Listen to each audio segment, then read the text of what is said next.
What's up guys, it's your boy That Man Guy, and today we're going to be installing a rough country leveling kit on this 2001 Ford F250 with a 7.3. Let's get to it. Okay, it's our rough country suspension leveling kit for a 2001 Ford F250.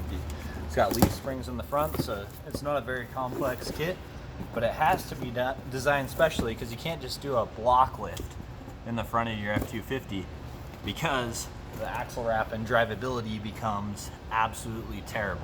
So Rough Country came out with this special block design that adds a little bit of leverage to the block system, so it's more like an add-a-leaf than it is an actual block. So here you go. It's probably about 12 inches long. It's a 2-inch leveling kit, so it raises it 2 inches. It's all super heavy-duty leaf spring material. It's gonna be pretty savage. So let's get the rest of this unboxed. I'll show you guys what's going on, and then we will get to the install. Here's the kit fully laid out. You have your lift blocks, your replacement U-bolts, your hardware, and they give you a Rough Country sticker, of course. So anyways, it gives me a list of hardware over here for the install. So if you want, mine's ripped, you can still read it. Pause it now, and you can see everything that you need and the torque specs, just in case you lose your paperwork and you don't have it. Because if you buy it, it should come with this really nice instruction manual, and then you're good to go for a 99 to 04 F250 or 1000 to 2005 Excursion. So yeah, good to go. That's all the hardware. I'm sure you can download this manual on the Rough Country website. That might help more. This is just more of a visual hands-on thing that I'm doing. So hope you enjoy it.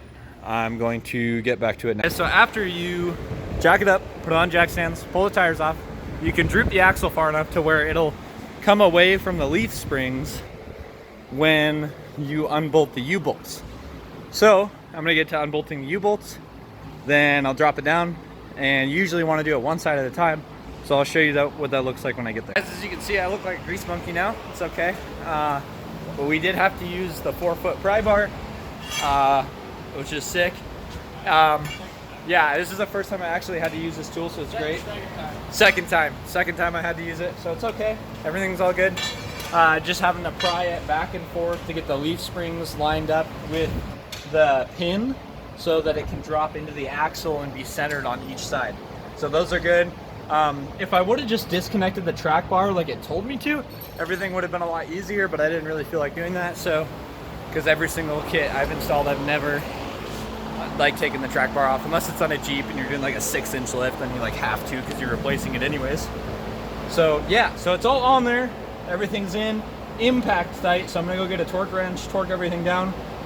All in all, I'd say it's a pretty easy install. It's really important that you put your jacks far enough back and high enough up that when you droop the axle down, it doesn't touch the ground, so you can get the jack under it, manipulate it. So it's a pretty straightforward install, really not bad. It's taken me like an hour.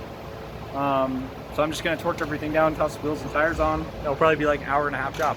So all in all, nothing ever goes as fast as you think it should, but it went pretty well. So at the end of the video, I'll do a little reveal of what the truck looks like and then get back to it.